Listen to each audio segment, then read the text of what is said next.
Nous allons maintenant aborder la réaction inflammatoire, qui est une partie très importante de votre organisme, qui est dans votre cours pardon, et qui est malheureusement abordée très rapidement. D'accord? Tous vos cours vont être abordés très rapidement. Donc, essayez de travailler tout seul. L'action inflammatoire. Qu'est-ce que l'inflammation? Allez, vous vous concentrez, on va essayer d'aller plus rapidement maintenant pour faire un maximum de parties. Qu'est-ce que l'inflammation? L'inflammation est définie par l'ensemble des réponses primitives de l'organisme à une invasion. C'est l'ensemble des réactions. C'est une réaction, ce n'est pas une action. L'inflammation survient suite à quelque chose. C'est une réaction. C'est la réaction de l'organisme à une attaque. C'est la réaction de l'organisme à une attaque. Très bien. Quels sont les tissus qui en sont concernés? Tous les tissus vascularisés peuvent réaliser la réaction inflammatoire. Tous les tissus vascularisés. La seule condition de la réalisation de la réaction inflammatoire, c'est la présence de vaisseaux. Attention, si un tissu ne contient pas de vaisseau, il ne peut pas réaliser de réaction inflammatoire. Parce que justement, la réaction inflammatoire, elle est réalisée grâce à l'arrivée de cellules immunitaires. Et les cellules immunitaires arrivent par où? Elles arrivent à travers les vaisseaux. Donc il faut une vascularisation pour pouvoir réaliser une réaction inflammatoire. Très bien. Donc tous les tissus vascularisés. Quelles sont les lésions qui peuvent la déclencher? Beaucoup de lésions peuvent déclencher une réaction inflammatoire. Je vous ai donné quelques exemples. Les médicaments, les allergies, une nécrose tissulaire, une néoplasie, un cancer peut donner un syndrome inflammatoire. Et bien sûr, des agressions physiques. Et surtout, notre but aujourd'hui, ce sont les infections. C'est juste pour vous dire que inflammation n'est pas synonyme d'infection. Beaucoup de médecins, malheureusement, ne font pas la différence entre les deux. Il faut faire la différence entre une inflammation et une infection. Une inflammation et une infection.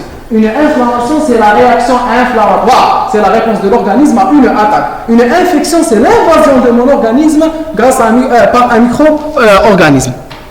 Très bien. Donc, il faut faire la différence entre une inflammation, quand on vous dira plus tard en clinique maladie inflammatoire, ça ne veut pas dire qu'il y a une infection. D'accord? Il faut faire la différence entre infection et inflammation. Très bien. Donc, ça, c'est les causes qui peuvent déclencher une réaction inflammatoire. Quels sont les buts de l'inflammation? L'inflammation est là pour défendre mon organisme, pour éliminer le facteur qui a déclenché l'inflammation et enfin pour réparer le tissu endommagé par cette inflammation. Donc, je suis en train de défendre l'organisme. Après avoir défendu l'organisme, je vais éliminer le facteur pathogène. Après avoir éliminé le facteur pathogène, je vais essayer de réparer cette lésion. Très bien. Il y a deux parties de l'inflammation, ou bien deux types d'inflammation. Une inflammation aiguë et une inflammation chronique. L'inflammation aiguë, c'est la première partie de l'inflammation. Ce sont les premières manifestations inflammatoires. Si malheureusement, cette inflammation aiguë ne peut pas être arrêtée, elle va être transformée en une inflammation chronique. On va aborder très rapidement l'inflammation aiguë, le syndrome inflammatoire. D'accord? Il est composé de 4 parties. La phase vasculaire, la phase cellulaire, et puis la phase de détertion et la phase de réparation. La phase de détertion et la phase de réparation, pour aujourd'hui, ces deux phases ne sont pas importantes. C'est de l'anapathe, c'est de la réparation, du collagène, des fibroblastes. Ce qui est important pour nous, c'est l'immunologie. C'est les deux premières parties, la phase vasculaire et la phase cellulaire. Très bien. La réaction inflammatoire est définie comme étant la réaction mère des différents phénomènes immunologiques. Pourquoi? Parce que dès qu'il y a une entrée d'une infection d'un micro-organisme, je dois l'attaquer. Je vais l'attaquer grâce à quoi? Je vais l'attaquer grâce au syndrome inflammatoire. Très bien, on l'a défini comme la réponse des tissus vivants vascularisés à une agression, je viens de vous le dire. Elle est exprimée biologiquement et cliniquement. Elle est exprimée biologiquement par le syndrome inflammatoire. Thomas, vous allez faire de la sémiologie à partir de cette année. Quand vous faites une observation, quand vous arrivez à la biologie, vous dites syndrome inflammatoire fait de, et vous devez citer ces différentes parties. D'accord? Il faut faire des regroupements syndromiques, que ce soit des syndromes cliniques ou bien des syndromes biologiques. Donc j'ai un syndrome inflammatoire clinique et j'ai aussi un syndrome inflammatoire biologique. C'est quoi un syndrome inflammatoire biologique? C'est le fait qu'un médecin, que vous arriviez à reconnaître la présence d'une inflammation en lisant la formule. En lisant la formule sanguine. Vous devez, à partir de la troisième année et de la quatrième année, savoir interpréter une formule. C'est très grave qu'un interne ou qu'un médecin généraliste ne sache pas interpréter une formule. C'est très grave qu'un patient fasse le tour des hôpitaux pendant 6 mois pour une anémie. Ça, c'est notre faute. C'est la faute aux étudiants en médecine parce que nous ne fournissons pas assez d'efforts pour savoir interpréter une formule, pour savoir ce qu'est une inflammation, pour savoir ce qu'est un syndrome inflammatoire biologique. Les notions, elles sont là, elles sont dans nos cours. Donc c'est notre responsabilité de pouvoir les déceler. Donc un syndrome inflammatoire biologique, il est fait d'une augmentation de la vitesse de sédimentation parce qu'il y aura une hypercoagulabilité, il y aura une activation de la coagulation. Cette activation de la coagulation va augmenter la viscosité du sang. Donc la vitesse de sédimentation, c'est le fait de laisser du sang dans des tubes à essai et puis le laisser sédimenter. Plus il y a une viscosité élevée, plus il va sédimenter rapidement. Et lors de l'inflammation, il y a une augmentation des facteurs inflammatoires et des facteurs de coagulation dans le sang, ce qui va faire en sorte qu'il y ait une dissémination, une sédimentation plus rapide, et donc il y aura une augmentation de la VS. Une augmentation de la VS, qui fait partie du syndrome inflammatoire. La CRP, la C-reactive protein. La C-reactive protein. Il y a aussi une augmentation de la CRP. Dans un rapport de garde comme il y a une élévation de la CRP qui est à 3 chiffres. C'est quoi la CRP? La CRP est une protéine inflammatoire. C'est une protéine qui est produite par le foie. Elle est produite par le foie lorsqu'il y a une inflammation. Pourquoi on l'appelle C-reactive protein? Parce que quand on l'a découverte, parce qu'elle était reconnue, elle était présente sur la paroi du streptocoque C. Du streptocoque C. Elle pouvait se fixer sur le streptocoque C et donc on l'a appelée C-reactive protein. Elle n'est pas spécifique au streptocoque C, mais quand on l'avait découvert sur le streptocoque C, et donc on l'a appelée C-reactive protein. Très bien. Les plaquettes, il faut savoir qu'au cours de l'inflammation, il y a une hyperplaquétose. Il y a une augmentation des plaquettes. Donc vous devez chercher tout ça pour déceler un syndrome inflammatoire. Une anémie que nous appelons l'anémie inflammatoire. Donc devant une anémie, vous devez suspecter une anémie inflammatoire. D'accord? Pourquoi l'inflammation dans des anémies? En général, c'est des anémies carentielles, c'est des anémies par déficit de fer. Parce que quand vous allez faire en immunologie la réponse inflammatoire par les macrophages, il faut savoir que les macrophages et les leucocytes font ce qu'on appelle une séquestration du fer. Ces cellules utilisent beaucoup de fer, et donc elles vont séquestrer le fer, et ce fer ne pourra pas être utilisé dans l'érythropoïèse, dans la synthèse des globules rouges, et donc la synthèse des globules rouges va diminuer, et donc je vais avoir une anémie. C'est une anémie inflammatoire. Et les leucocytes, j'aurai une hyperleucocytose. Une augmentation du nombre des leucocytes parce que justement, je suis en train de combattre le facteur pathogène grâce à ces leucocytes. Ça, c'est le phénomène inflammatoire biologique que vous devez reconnaître. D'accord? Très bien. Exprimé cliniquement par des signes généraux. Les signes généraux, c'est votre premier cours de sémiologie. La fièvre, sémiologie, comme c'est. Donc il faut faire très attention. Faites très attention, il faut bien faire votre module de sémiologie. Si vous n'examinez pas vos patients, vous n'allez pas avoir la chance de les examiner. Vous allez l'avoir seulement dans quelques stages. Il faut examiner les patients.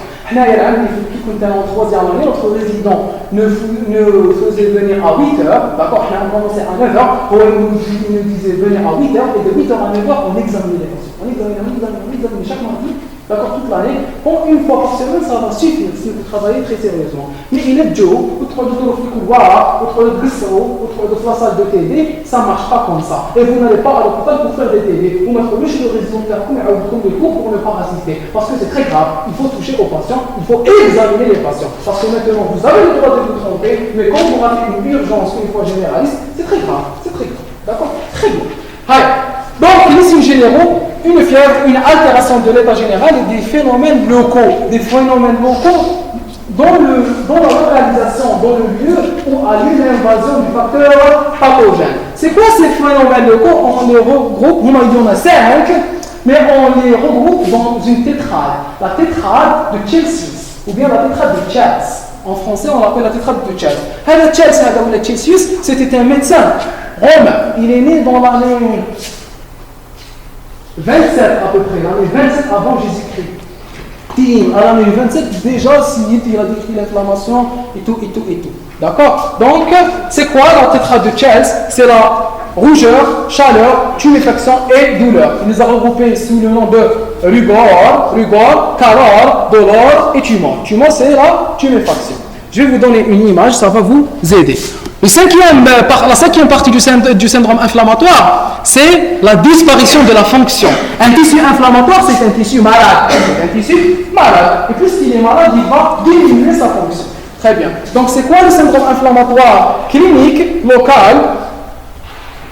C'est la rougeur, tous les hamars dans la région, la rougeur, la chaleur, il y aura une augmentation de la température, une douleur, il y aura une douleur au niveau de la région, et une tuméfaction, elle va s'enfler. Très bien. Et donc, on aura ce petit schéma. Bon, ça c'est Olius Cornelius Celsius.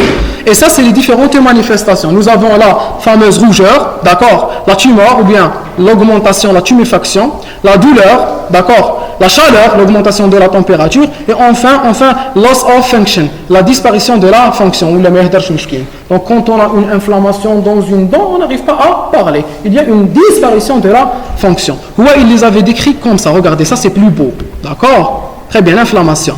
Heat, la chaleur, d'accord? Redness, la rougeur. Swelling, donc c'est l'augmentation de volume. Pain, la douleur. Et enfin, loss of function, la perte de fonction. Ma voix, قالوا لي صوتك شباب بزاف ماناش حابين نبدلوا الميكرو نديروا الميكرو parce qu'il يتبدل صوتي. D'accord? Donc ça c'est le phénomène inflammatoire. Très bien. Pourquoi j'ai une rougeur?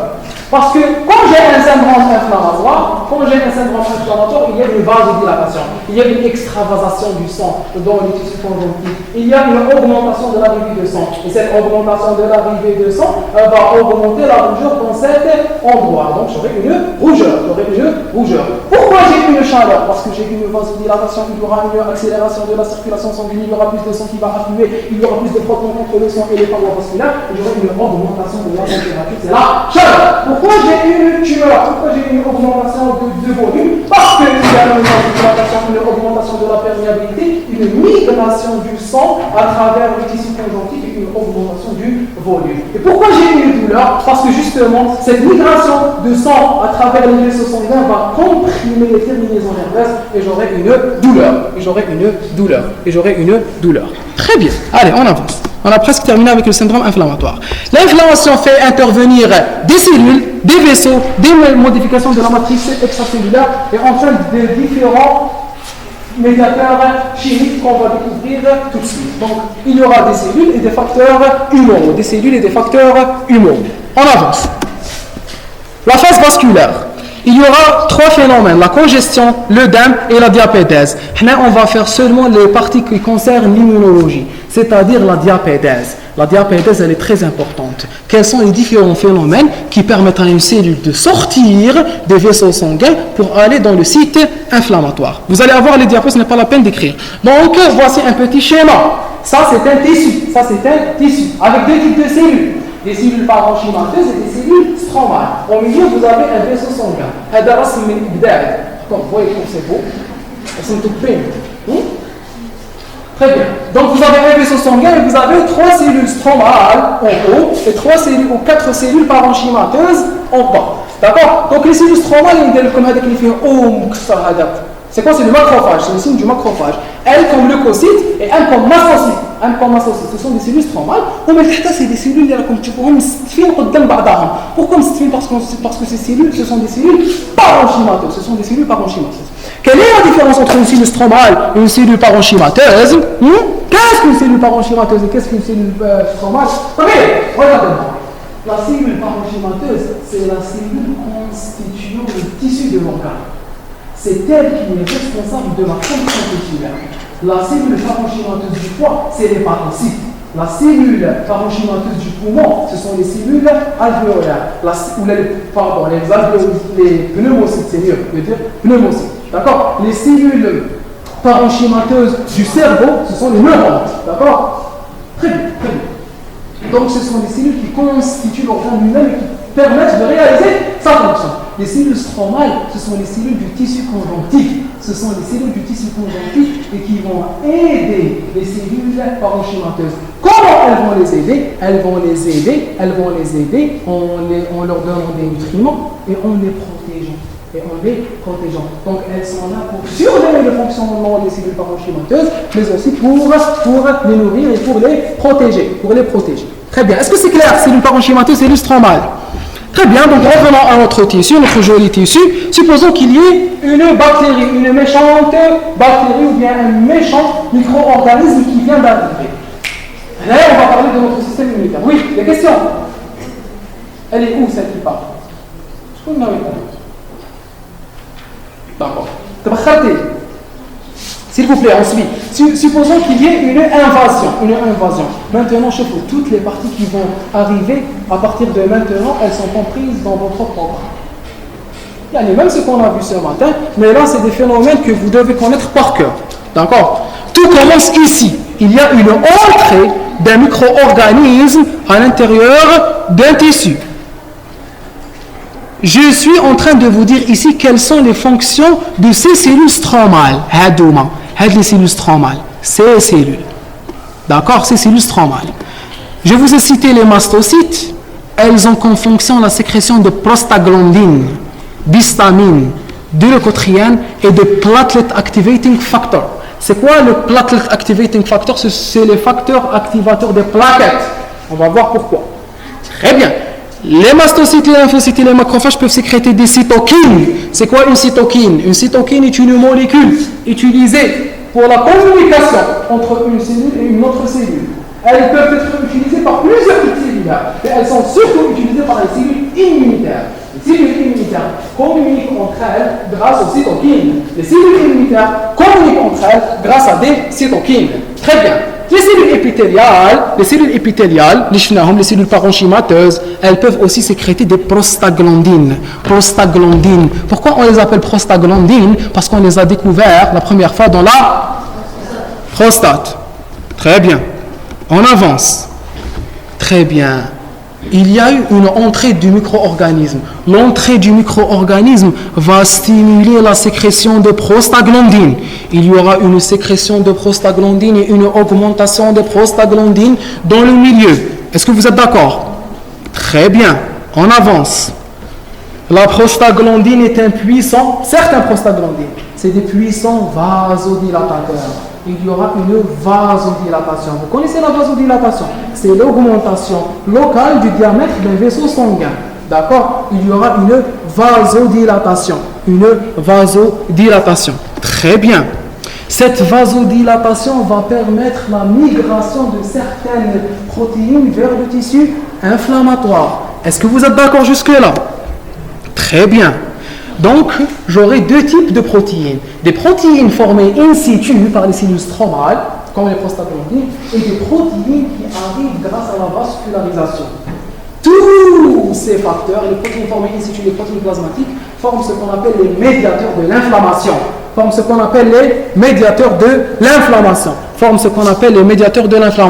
Allez, on reste concentré. On est en train de voir le syndrome inflammatoire. Le syndrome inflammatoire est le principal mécanisme qui régule l'immunité innée. C'est quoi la réponse inflammatoire? C'est quoi la réaction inflammatoire? C'est une réponse de mon organisme ou d'un tissu vascularisé suite à une attaque, principalement une attaque exogène. Cette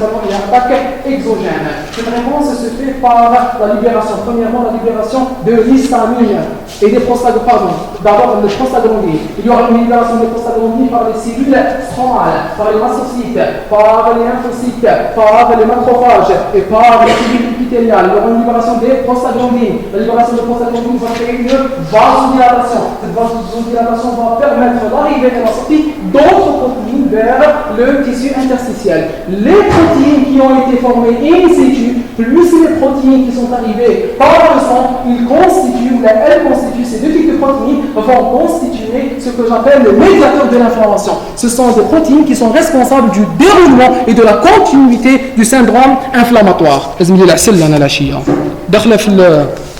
داخله في la séance. عسل au tuteur. Médiateur de l'inflammation. Substances plasmatiques ou cellulaires qui interviennent précocement dans la réaction inflammatoire dans les secondes qui suivent l'agression. C'est ça un médiateur de l'inflammation. C'est une protéine.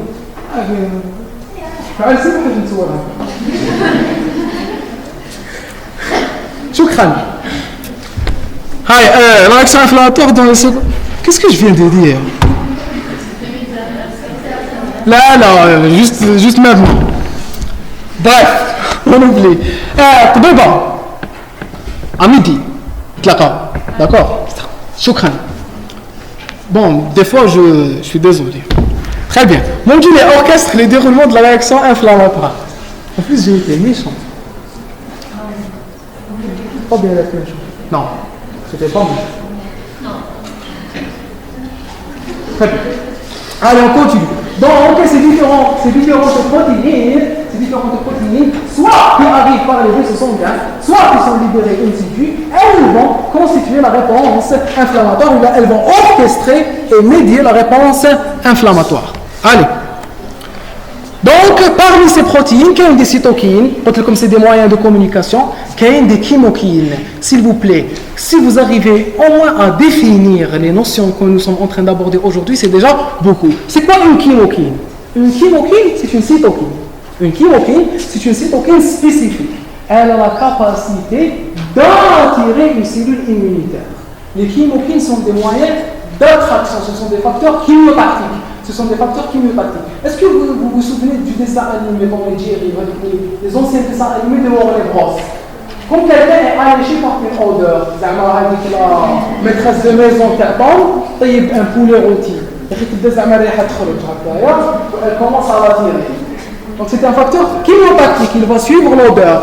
Et là c'est la même chose, les cellules immunitaires vont suivre les facteurs chimiotactiques. Supposons que je suis dans un site inflammatoire, et je vais commencer la sécrétion et la libération de facteurs chimiotactiques qui vont être libérés dans le sang. Et donc les cellules immunitaires vont suivre, ils vont suivre le trajet des facteurs chimiotactiques pour arriver au site inflammatoire. Le problème que je vous pose, comment les cellules immunitaires peuvent-elles arriver au site inflammatoire grâce aux facteurs chimiotactiques? Les facteurs chimiotactiques. Les facteurs chimiotactiques. Les facteurs chimiotactiques sont en train de circuler dans le sang. Le site inflammatoire. En suivant,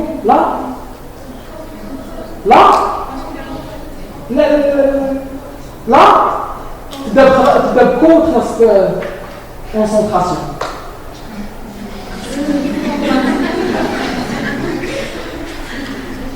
De concentration. En suivant très bien. Donc, en suivant le gradient de concentration. En suivant le gradient de concentration. D'accord? Donc, j'ai une libération. Quand la concentration est élevée, le site inflammatoire, il va arriver à la cellule immunitaire. La cellule immunitaire va suivre le gradient de concentration. Là où il y a une concentration élevée de ces facteurs chimiotactiques, elle va aller jusqu'à arriver au site inflammatoire proprement dit. PAF, platelet activating factor, je vous ai dit qu'il y a une activation de la coagulation et de l'hémostase lors de la réaction inflammatoire. Donc il y aura sécrétion des facteurs activateurs des plaquettes. Très bien. L'oxyde nitrique, le NO. Le NO est un puissant vasodilatateur. Le NO, le monoxyde d'azote, est un puissant vasodilatateur. Donc il va agir comme les prostaglandines. Il va agir en créant de vasodilatation pour qu'il y ait une arrivée de cellules sanguines plus importante. Métabolites de l'acide arachidonique, très important. Les métabolites de l'acide arachidonique, on va en parler tout de suite. Il y a les deux principales voies de la dégradation de l'acide arachidonique. Il y a la voie des leucotrienes, il y a la voie des prostaglandines. Donc, il faut savoir que les prostaglandines sont sécrétées à partir de l'acide arachidonique. On vient de parler des prostaglandines. Comme les prostaglandines sont des vasodilatateurs. Ces prostaglandines sont synthétisées à partir de l'acide arachidonique que vous avez vu en première année en biochimie. Acide gras essentiel. Je suis étonné. Oui. Les radicaux libres d'oxygène. Les radicaux libres d'oxygène, ce sont des molécules utilisées par le macrophage, d'accord, pour détruire le facteur antigénique et le facteur pathogène. C'est des radicaux libres. Ils vont détruire, ils vont léser le facteur pathogène à l'intérieur des macrophages et en dehors. Les amines vasoactives comme l'histamine et la sérotonine. L'histamine et la sérotonine sont aussi des facteurs vasoactifs qui vont agir sur le diamètre des vaisseaux en créant des vasodilatations. L'histamine est un puissant vasodilatateur et un bronchoconstricteur. L'histamine, c'est quoi? C'est un bronchoconstricteur et un vasodilatateur. Elle est bien comme une réaction allergique où je te des antihistaminiques. Pourquoi les antihistaminiques vont diminuer la libération d'histamine par les mastocytes et donc vous allez avoir une diminution de la bronchoconstriction, il y aura une bronchodilatation et vous allez pouvoir mieux respirer. D'accord? C'est pour cela qu'on prend vous allez voir cela en détail. Notre problème aujourd'hui, c'est l'inflammation. Demain, c'est les protéines endogènes, c'est les médiateurs des cellules inflammatoires. D'accord? Ce sont des médiateurs libérés par les cellules inflammatoires. Il y a d'autres médiateurs, comme les facteurs, le complément, les protéines du complément, qui malheureusement ne vont pas être abordés aujourd'hui. Le complément, c'est tout un chapitre très long que vous allez aborder. Il y a que le trimestre, une séance, il y a système de coagulation, système fibrinolytique. Vous allez les aborder différemment. On va essayer de gagner un peu de temps. Très bien, tous ces phénomènes, tous ces facteurs vont exercer leur effet par la liaison à des récepteurs sur les cellules ciblées. Certains ont une activité enzymatique directe, d'accord, comme les protéases lysosomiales, ce n'est pas important. Les médiateurs peuvent exercer leurs effets par un ou plusieurs types cellulaires. Là, c'est des généralités. On est en train de vous dire qu'un seul médiateur peut agir sur plusieurs cellules, que différentes cellules peuvent avoir, ou une seule cellule peut recevoir l'action de plusieurs médiateurs. Tout ça, ce n'est pas important. D'accord? Là, on se concentre sur ce qui se passe. Très bien. On retourne à notre phénomène. Lors de l'agression, lorsqu'il y a une agression bactérienne, il y a d'abord une réponse neurogène. L'organisme travaille. Donc il y aura d'abord une vasoconstriction.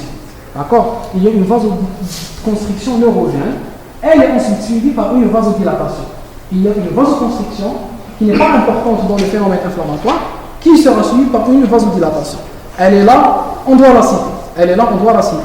Donc tu trouves une bactérie, la bactérie qui peut ses effets, avec les effets vont créer une vasoconstriction qui est médiée par des facteurs neurogènes, c'est-à-dire une action des neurones, les terminaisons nerveuses, puis elle sera suivie par une vasodilatation. Je connais bien la vasodilatation, c'est les prostaglandines.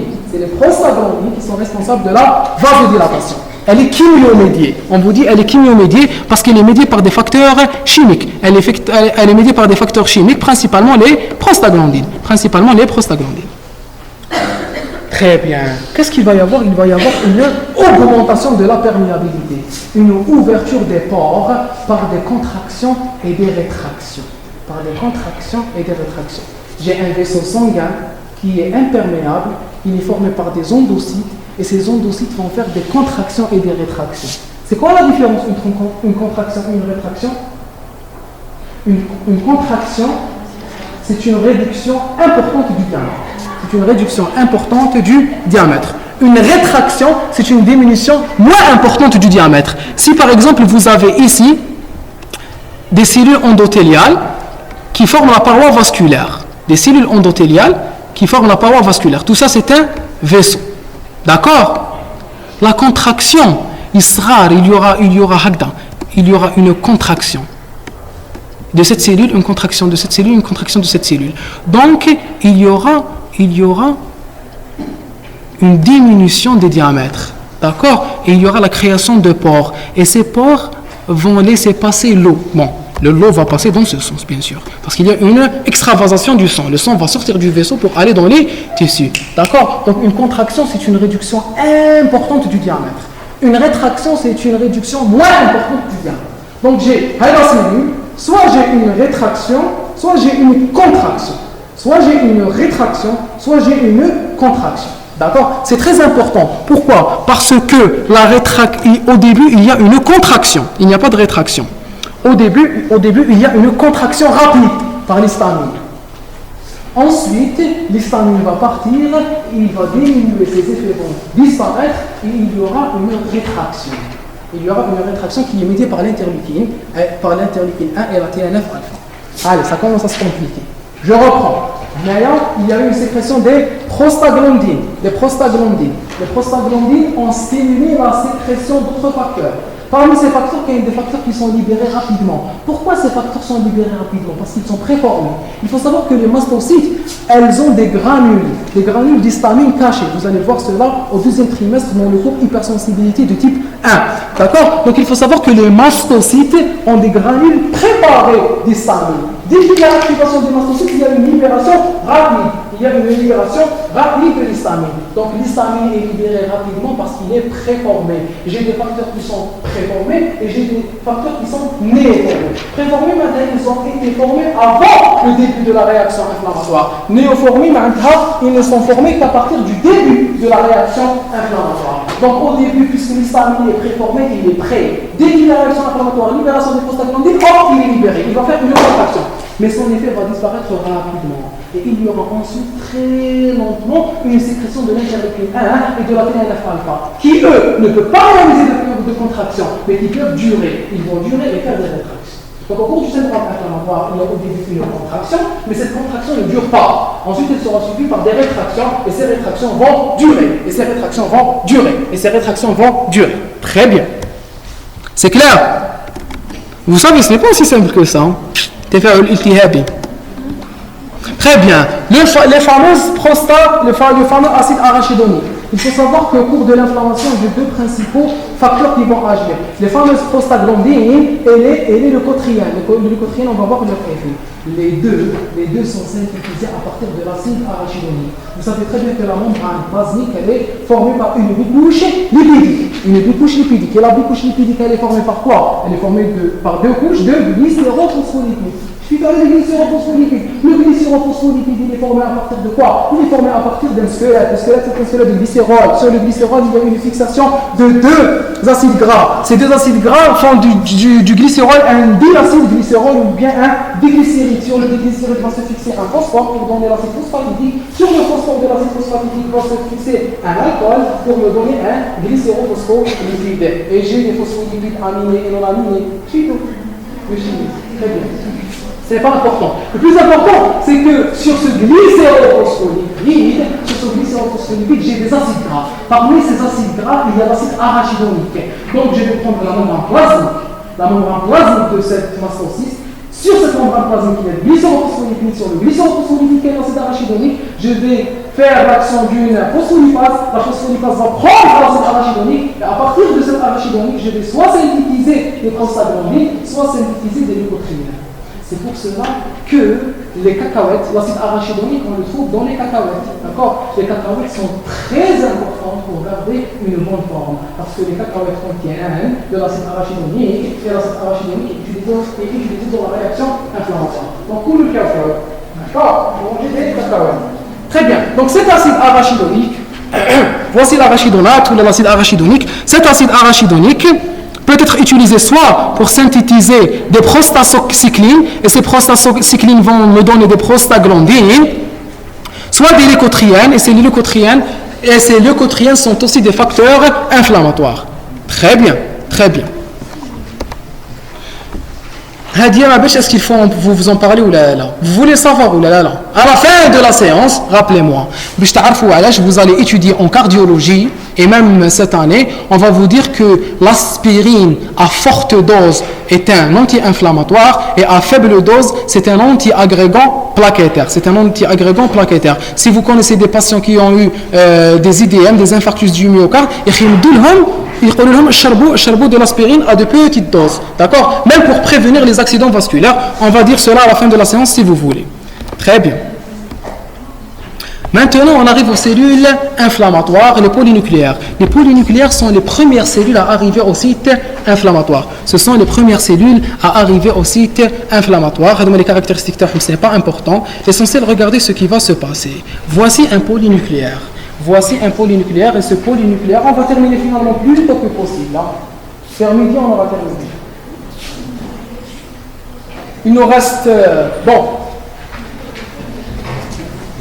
Très bien. Donc ce mastocyste, ce polynucléaire va arriver. Il va arriver par des vaisseaux sanguins. Il va arriver, c'est quoi le but? C'est de faire sortir. وشنو هي المهمة تاعي؟ وشنو هي المهمة عفوا المهمة وليس المهمة. المهمة c'est un adjectif. المهمة هو le nom. Donc c'est quoi المهمة تاعي? C'est de faire sortir cette cellule de là à là. D'accord? Ou là, ici. L'essentiel, il va sortir vers l'interstition. Il va sortir vers l'interstition, il va sortir du vaisseau sanguin. Très bien. Donc, j'avais créé des vasodilatations. Il y a eu une entrée de micro-organismes, ou un de micro-organismes a fait en sorte une libération des prostaglandines. Les prostaglandines sont responsables de la libération des histamines et des interleukines. Il y a eu une contraction des endocytes. Vous voyez ici, je vous ai dessiné la paroi vasculaire comme étant constituée d'un ensemble de cellules. Ces cellules, en se contractant, ils vont augmenter la perméabilité et permettre à ce polynucléaire de passer. Mais ce n'est pas aussi simple que ça. Bref, le polynucléaire, une fois entré, il peut réaliser ce qu'on appelle la phagocytose. Il va manger la bactérie. Il va la manger, il peut la détruire. C'est très important, c'est une question de QCM. Quelles sont les premières cellules à arriver au site inflammatoire? Elles ne sont pas résidentes, elles ne sont pas stromales, elles ne font pas partie des cellules qui vivent naturellement dans le lieu inflammatoire. Quelles sont les cellules qui viennent du sang vers le site inflammatoire? Quelles sont ces premières cellules? Ce sont les polynucléaires. Donc, les polynucléaires sont les premières cellules. Les polynucléaires sont les premières cellules à arriver au site inflammatoire. Les polynucléaires sont les premières cellules à arriver au site inflammatoire. Très bien. Vous avez vu en biophysique que dans les conditions normales, j'ai un flux laminaire.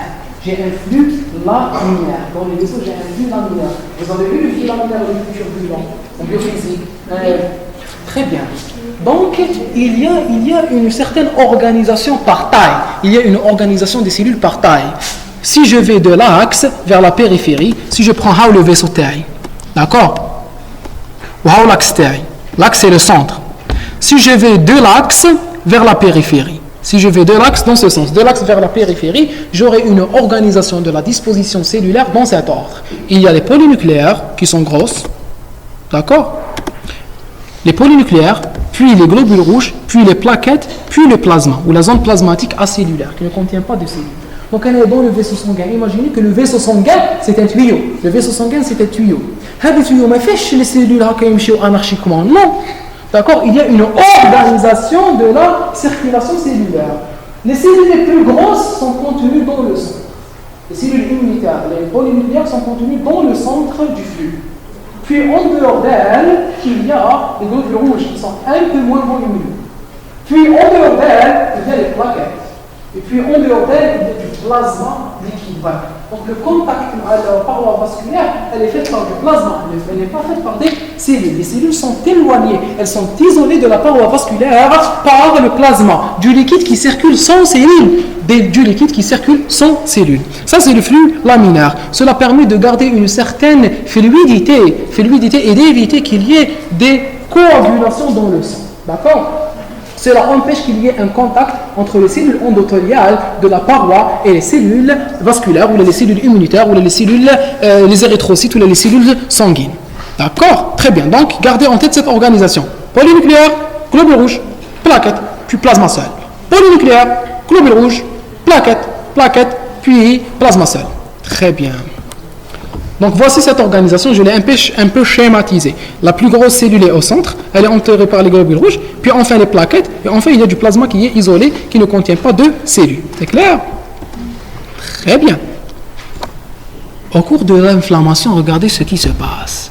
Il y a une augmentation de la pression vasculaire locale. Il y a une vasodilatation localisée en amont. S'il vous plaît. Quand j'ai un site inflammatoire et qu'il y ait une vasodilatation, lorsque j'ai un site inflammatoire et qu'il y ait une vasodilatation, le vaisseau taille, il y a une augmentation du diamètre, ou le diamètre en avant, le diamètre après, le diamètre qui suit, il est encore diminué. Qu'est-ce qu'il va y avoir? Il va y avoir une augmentation de la pression hydrostatique. Il va y avoir une augmentation de la pression hydrostatique. Imaginez que un vaisseau, d'accord, où le sang il circule dans ce sens, où il y a une vasodilatation. Qu'est-ce qu'il va y avoir? Il va y avoir une augmentation de la pression. Il va y avoir une augmentation de la pression. Cette augmentation de la pression, elle va aider à la sortie d'eau.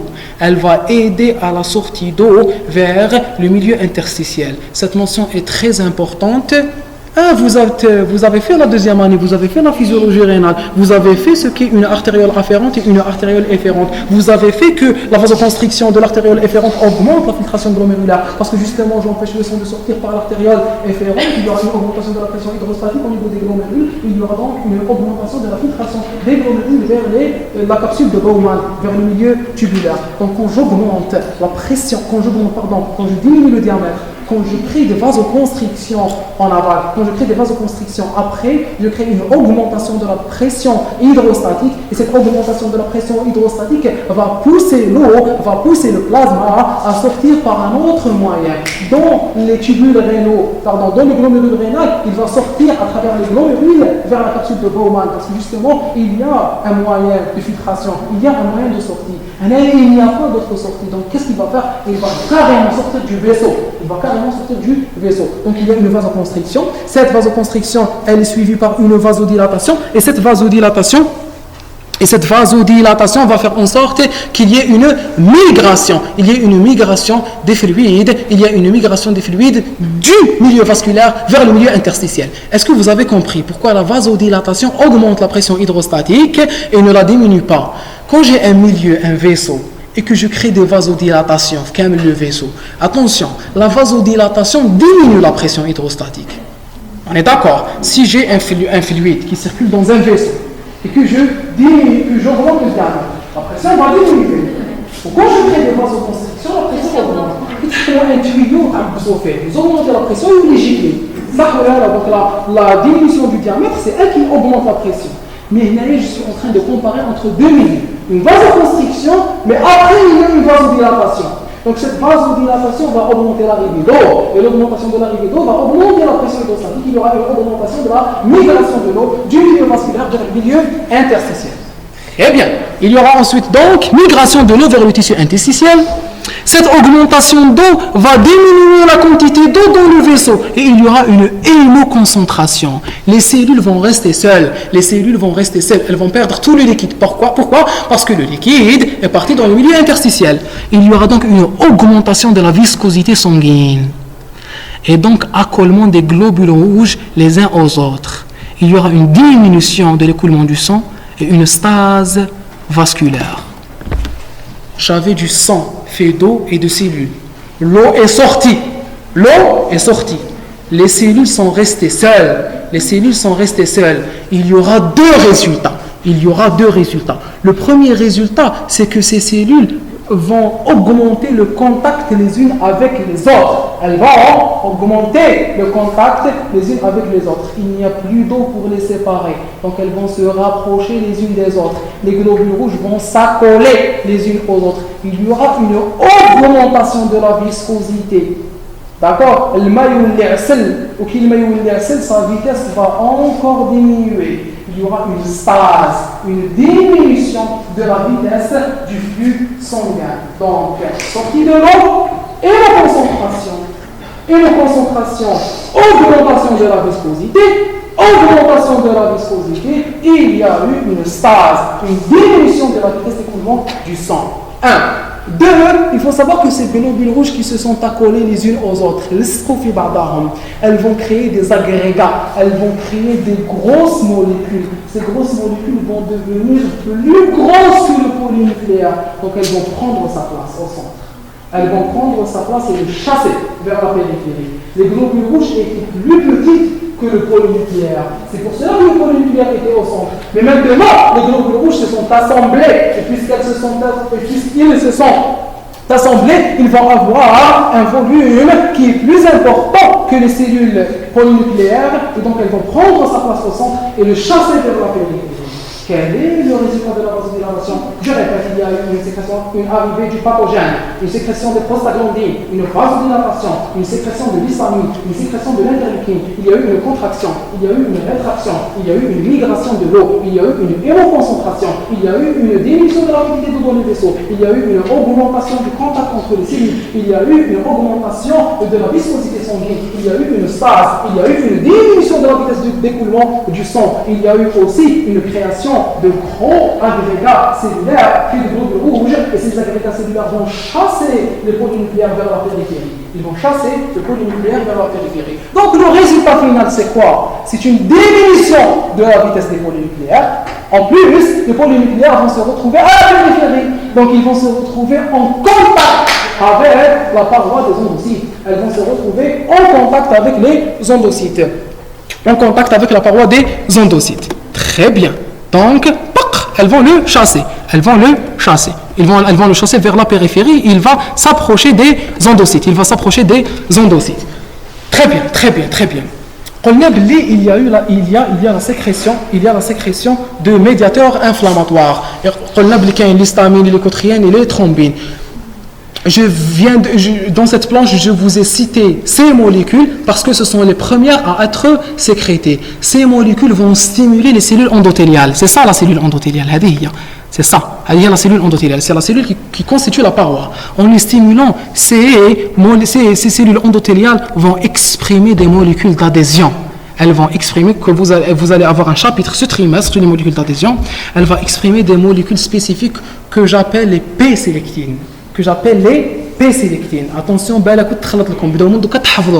les P-sélectines sont exprimées par les cellules endothéliales. Les P-sélectines sont exprimées par les cellules endothéliales. Les P-sélectines sont exprimées par les cellules endothéliales. Les P-sélectines sont exprimées par les cellules endothéliales. Les P-sélectines sont exprimées par les cellules endothéliales. Les cellules immunitaires, les polynucléaires expriment un autre type de molécules. Ce sont les cyanomucines. Ce sont les mucines. Ce sont des molécules glucidiques. Vous arrivez à voir ce qui est en marron. Les mucines. C'est très important. Attention. Les informations, c'est pour mener le test. C'est des protéines. Les mucines, non. Bon, pour les sélectines, oui, c'est des protéines. Pour les mucines, c'est des molécules glucidiques. Pour les mucines, c'est des molécules glucidiques. Attention, on se concentre. Classe. Il y a l'étape plus importante, oui. Mazal. Hassan. D'accord, très bien. Ils vont s'adhérer, c'est Mazal. Donc, attention, faites très attention. C'est la partie la plus importante de ce cours d'aujourd'hui. On est en train de voir la migration de la cellule immunitaire vers le site inflammatoire pour dire la réaction inflammatoire. On est d'accord? La cellule immunitaire elle-même exprime des mucines.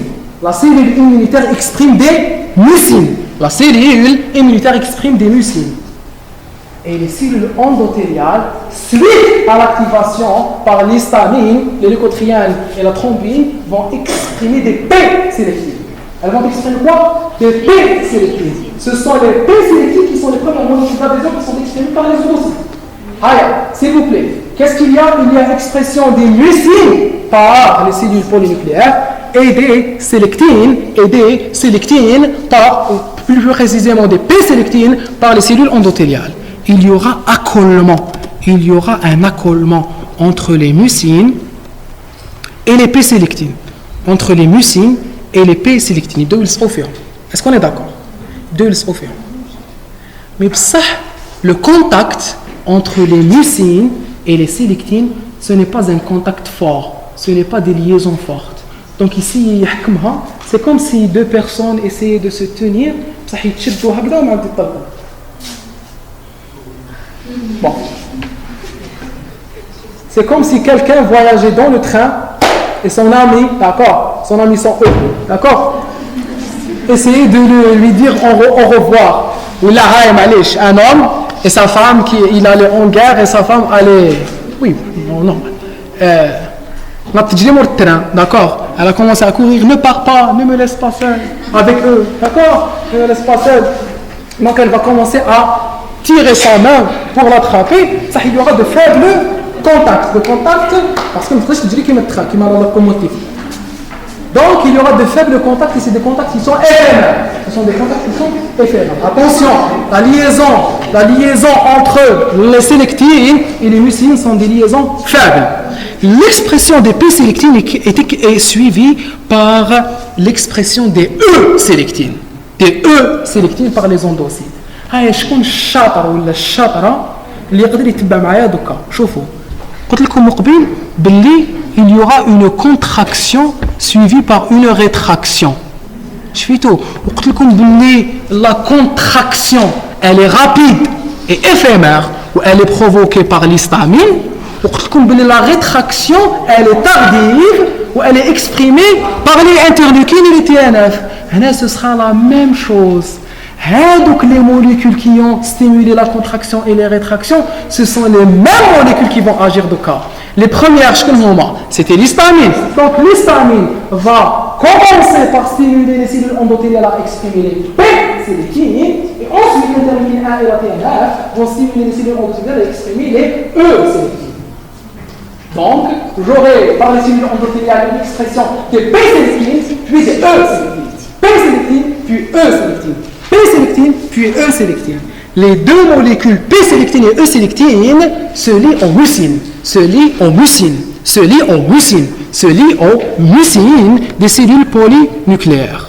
Donc, regardez ce que je vous ai écrit ici. Je vous ai écrit mucine avec P-sélectine, puis mucine avec E-sélectine. Ce sont des liaisons faibles qui permettent le roulement. Ce que j'appelle le roulement. Allez, regardez, je suis dans un vaisseau sanguin, je suis un polynucléaire, d'accord? Je suis un polynucléaire et j'étais dans le centre du vaisseau.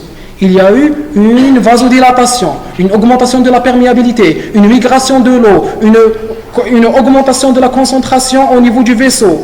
Les globules rouges se sont assemblés, ils m'ont chassé vers la périphérie. J'ai été chassé vers la périphérie et je suis en contact avec la paroi. J'exprime des mucines et mes mucines vont être en contact avec les sélectines, les P-sélectines puis les E-sélectines, les P-sélectines puis les E-sélectines. Les P-sélectines et les E-sélectines sont exprimées par les cellules endothéliales.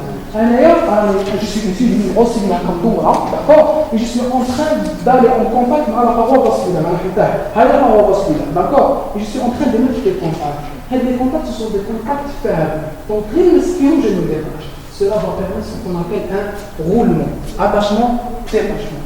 Attachement, détachement.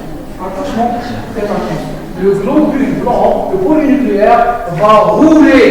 Il va rouler sur la paroi. Il va rouler sur la paroi et en roulant sur la paroi, c'est quoi le but de ce roulement? C'est de créer des attachements, détachements pour diminuer progressivement la vitesse. Du polynucléaire. Est-ce que vous imaginez un polynucléaire qui est en train de voyager très rapidement? D'accord? Il va être détruit. Donc j'ai commencé par une augmentation de la viscosité, une migration du plasma, une hémoconcentration, puis je l'ai viré vers la périphérie, puis j'ai fait un roulement, et ensuite ce roulement va être suivi par une fixation forte. Elle est réalisée par d'autres molécules d'adhésion. Qui sont, on va voir comment cela se passe. Les cellules endothéliales, et c'est très compliqué, les cellules endothéliales vont exprimer une molécule sur leur paroi. C'est l'interleukine 8. J'ai un polynucléaire qui est en train de se rouler. Ce polynucléaire qui est en train de rouler, il a des récepteurs à l'interleukine 8. Donc, l'interleukine 8 va se fixer sur le récepteur de l'interleukine 8. Et cette fixation va stimuler l'expression de nouvelles molécules qui sont les intégrines. La question que je vous pose, est-ce que le polynucléaire pouvait exprimer les intégrines s'il n'y avait pas de roulement? Non, jamais. Parce que c'est le roulement qui a permis qu'il y ait un contact entre le polynucléaire et la cellule endothéliale. et la cellule endothéliale exprime sur sa surface l'interleukin 8. Attention, le QCM, la cellule endothéliale libère l'interleukin 8. C'est faux, elle ne le libère pas, elle l'exprime sur sa surface. Quand elle l'exprime sur sa surface, et grâce au roulement, le récepteur à l'interleukin 8 peut toucher l'interleukin 8. Le récepteur à l'interleukin 8 peut toucher l'interleukin 8, et quand le récepteur de l'interleukin 8 peut fixer l'interleukin 8, il va exprimer des intégrines, il va exprimer des intégrines, il va exprimer des intégrines, il va exprimer des intégrines. Est-ce que je reprends? Vous suivez s'il vous plaît. On a une diminution de vitesse et il y a eu ensuite une mise du polynucléaire dans la périphérie. Le polynucléaire est dans la périphérie. C'est quoi son but? C'est de migrer. C'est de migrer vers le milieu interstitiel. Qu'est-ce qu'il va faire? Il exprime lui-même des mucines. Constitutivement, ces mucines vont entrer en contact avec des molécules d'adhésion des cellules endothéliales. Elles sont en contact avec des molécules d'adhésion des cellules endothéliales. Quelles sont ces molécules d'adhésion? Ce sont les P-sélectines et les E-sélectines. Les P-sélectines sont stimulées par l'histamine. Et la thrombine. Les P-sélectines sont stimulées par l'histamine et la thrombine. Puis, ils vont disparaître. Il y aura place à eux, ou à leur place des E-sélectines. Les E-sélectines sont stimulées par l'interleukin 1 et la TNF. Ils sont stimulés par la TNF et l'interleukin 1. Donc j'ai des P-sélectines puis des E-sélectines. Qui sont exprimées à la surface. À la surface de quoi? Ils sont exprimés à la surface des cellules endothéliales. Donc j'ai des cellules endothéliales. Les cellules endothéliales forment la paroi des vaisseaux sanguins. Ces cellules endothéliales suivent à l'activation par des facteurs immunitaires, par des cytokines. Ils vont exprimer les P-sélectines, puis les E-sélectines. Les P-sélectines, puis les E-sélectines. Les P-sélectines et les E-sélectines vont se lier aux mucines. La liaison des mucines aux P-sélectines et aux E-sélectines va permettre le roulement. Ce roulement va permettre la diminution de la vitesse des polynucléaires. Et cette diminution de la vitesse des polynucléaires, elle va non seulement permettre le roulement sur la paroi, mais aussi un contact entre la surface des polynucléaires et la surface des cellules endothéliales. Il y aura un contact entre la surface des cellules endothéliales et la surface des cellules polynucléaires. Les cellules endothéliales expriment certaines molécules qui sont appelées interleukin 8. Ces interleukins 8 vont entrer en contact avec des récepteurs sur les polynucléaires. Ces récepteurs, ce sont les récepteurs à l'interleukin 8. La fixation des interleukins 8 exprimés sur la cellule endothéliale sur le récepteur qui lui est exprimé sur la surface des polynucléaires va activer les polynucléaires. Les polynucléaires vont être activés. Étant activés, ils vont exprimer des intégrines. Ces intégrines vont se fixer sur de nouvelles molécules d'adhésion sur la surface des endocytes qui sont appelées des molécules de la superfamille des immunoglobulines. Les ICAM et les VCAM. Voilà. D'accord? Donc il y aura des ICAM et des VCAM stimulés, ils vont s'exprimer sur les cellules endothéliales. Attention. Les ICAM et les VCAM, ce sont des molécules qui appartiennent à la superfamille des immunoglobulines, que vous allez voir ce trimestre. Nous sommes superfamille des immunoglobulines. Donc, il y a des molécules dans les cellules immunitaires, les immunoglobulines. C'est des molécules dans les cellules immunitaires. Mais attention,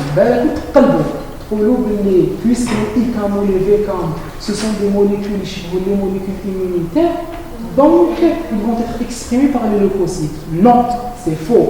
Le leucocyte, le polynucléaire, va exprimer des intégrines. C'est l'endocyte qui exprime les VCAM et les ICAM, suite à une stimulation par l'IL1 et la TNF-alpha. La fixation de l'intégrine sur les ICAM et les VCAM va créer des liaisons fortes. Donc, il y aura une fixation.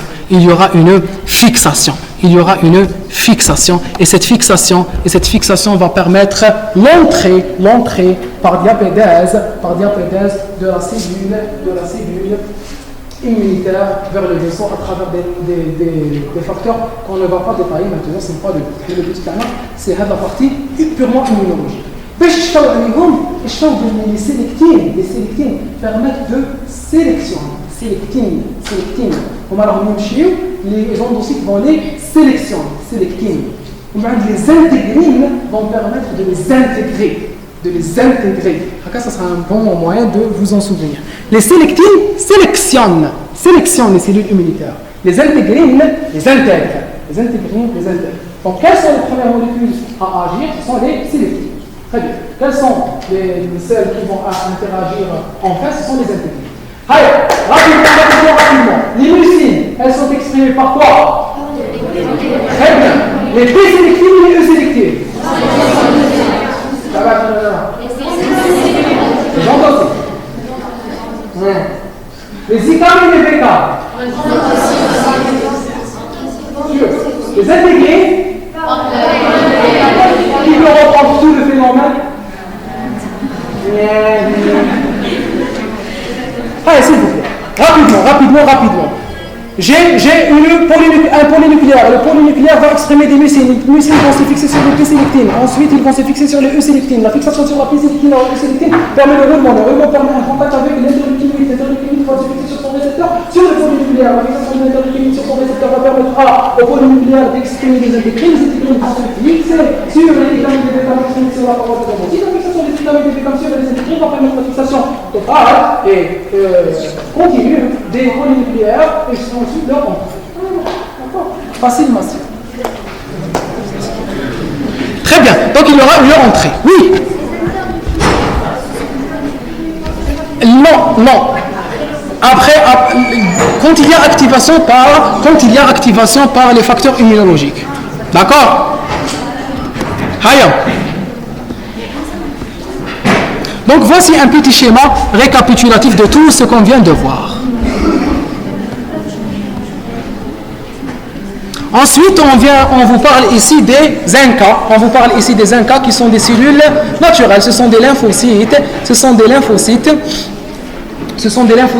spécifiques qui vont réaliser une réaction immunitaire qui n'est pas spécifique.